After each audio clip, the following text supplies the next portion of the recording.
Hey there, it's Chris, and welcome back to the weekly kind of Vernon Ultra training update video, where this was kind of a rough week to get started on.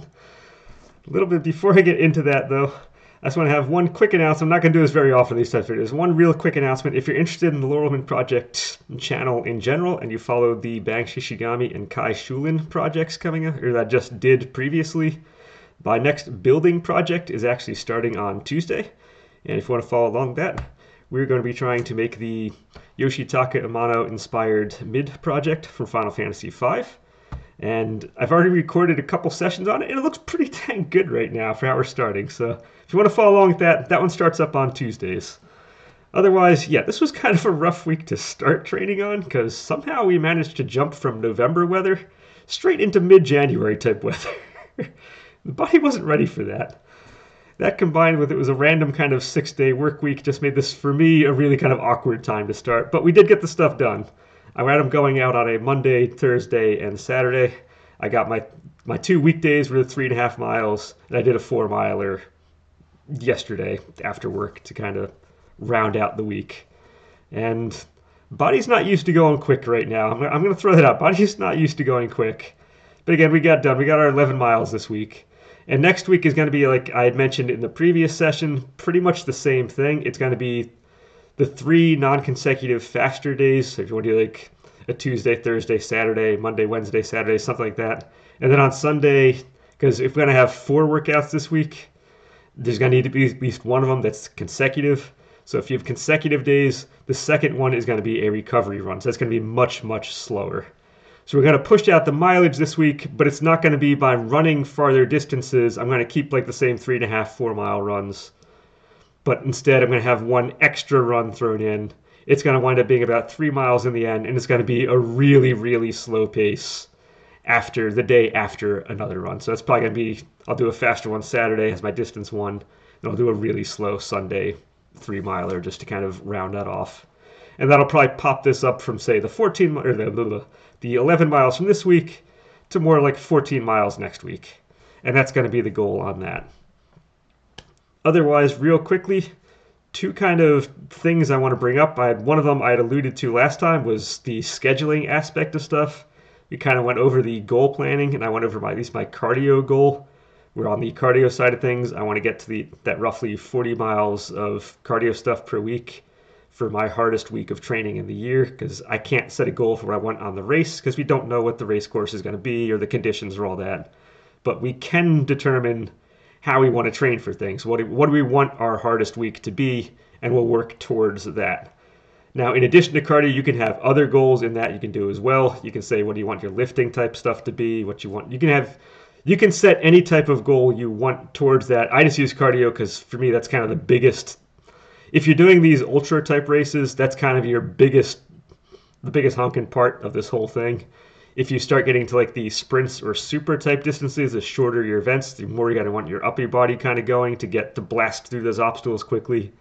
But when you're going through the ultra type distance, like a beast, half marathon, marathon, ultra marathon type distance, they become more endurance. They are very much more endurance events. And so your cardio aspect is going to be overshadowing everything else, at least that I've experienced on these. But along with the goal setting, I'm going to put down how do we actually get from here to a goal. And in that, there are really 2 drivers that are going to push us to do that. And one is going to be, you can be completely motivated. Will motivation get you from here to there? Or will a schedule get you from here to there? And depending who you are, if you're a self-motivated type person, if you've never done an ultra before, I remember my first time training for one of these. If you're trying something new for a first time, it doesn't have to be an ultra thing, but it could be whatever you're doing. If it's something new for a first time, your mind is on there. You want to go out there every single day and get ready for it. So motivation will take you far in those types of things. I remember a number of years ago, I broke my shoulder in a cycling accident. I was in one of my developments going around 20 miles an hour. A car passed me and then immediately turned into their street, and I just went over, broke my collarbone. So I ended up sitting in a chair for 7 weeks doing nothing. Finally, it's like the second the doctor's like, oh yeah, you can now go, you can train, you can do whatever you want. It was like I was there. I had to get back on that bike instantly, and I was just ready to go as fast as I could, as far as I could. And I spent the rest of the summer there, just motivation got me far on that one because I didn't want to lose what I had. I didn't want to feel like I lost. Same thing training for the first ultra, like every single week, like every single like kind of day. I'm like, oh, I'm gonna do this. I'm gonna do this. But once you kind of get through that first time through, and you want to come back another time, say like your second, your third, your fourth time, and you're like, all right, you're trying to go for. It's a little. I hate saying it, it's a little less exciting going for like marginal improvements than, oh, I did this. I ran like a 10-hour time in my last ultra. I'm going to try to go for like a 9:30 kind of time this time. And then having 5 months to prepare for something like that, it does get a little awkward. Motivation can only hold so long for those types of improvements. If you're going in the middle of winter, middle of summer, it might be like 15 degrees outside, or it might be like 95 degrees outside. And you're like, do I really have to walk out the door to do this thing? Motivation hits a wall on some of those types of areas. So to get by that hump, I find scheduling is a much stronger means of keeping on track for these types of things. So this is why I put out these kind of every single week. I'll kind of lay out what my workouts are going to be for the week. Now the weather may change it. If I might say like my ideal is going to be Tuesday, Thursday, Saturday are going to be my heavy workouts, the ones I'm going to put all the effort into. But if I see it's going to rain on like a Thursday, I may push that back and say, all right, I'll do my heavy one on Friday and then Sunday. So we can have a little bit of playroom in there because if you don't want to deal with like rain or snow or stuff like that comes in. But usually on Sundays, I will make my entire schedule for the week. And then you can just, you don't have to think about it at that point. You just execute. Motivation doesn't play any part of it.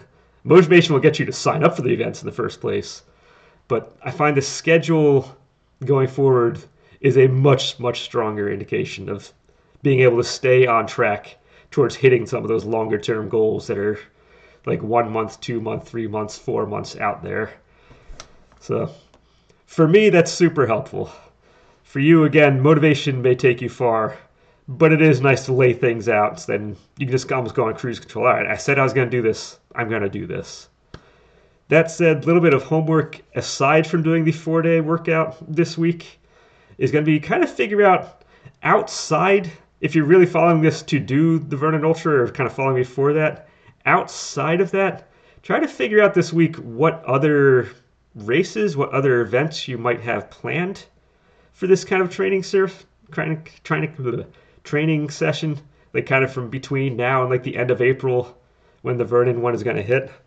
Because starting next week, this whole series is going to change dramatically. Next week is going to be a much longer, much kind of bigger discussion. And it's going to be a bigger inflection point where some of the things I'm going to start doing are going to be probably very helpful towards like a marathon, ultra marathon distance type thing.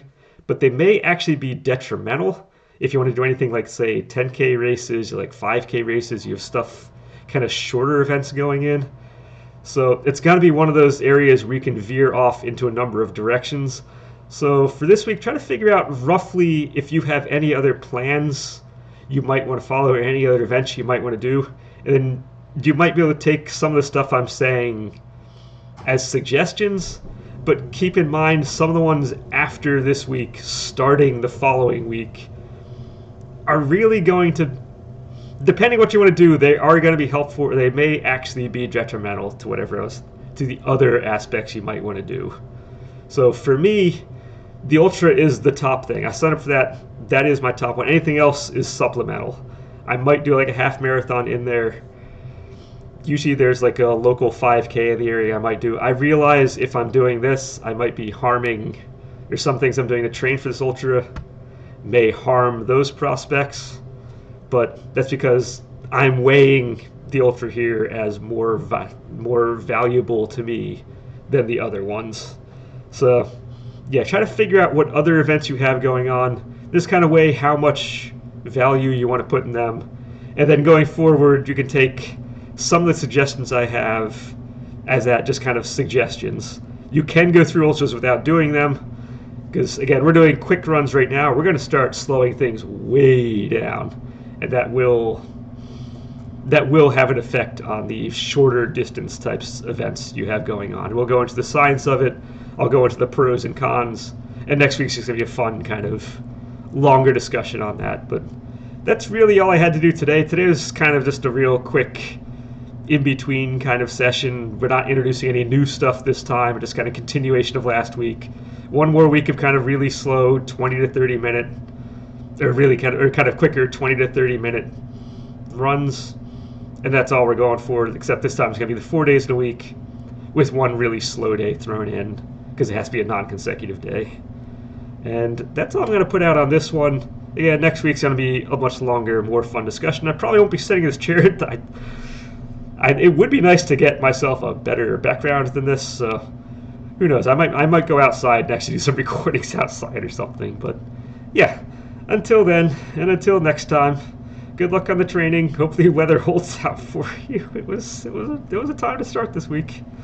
But yeah, until then, enjoy.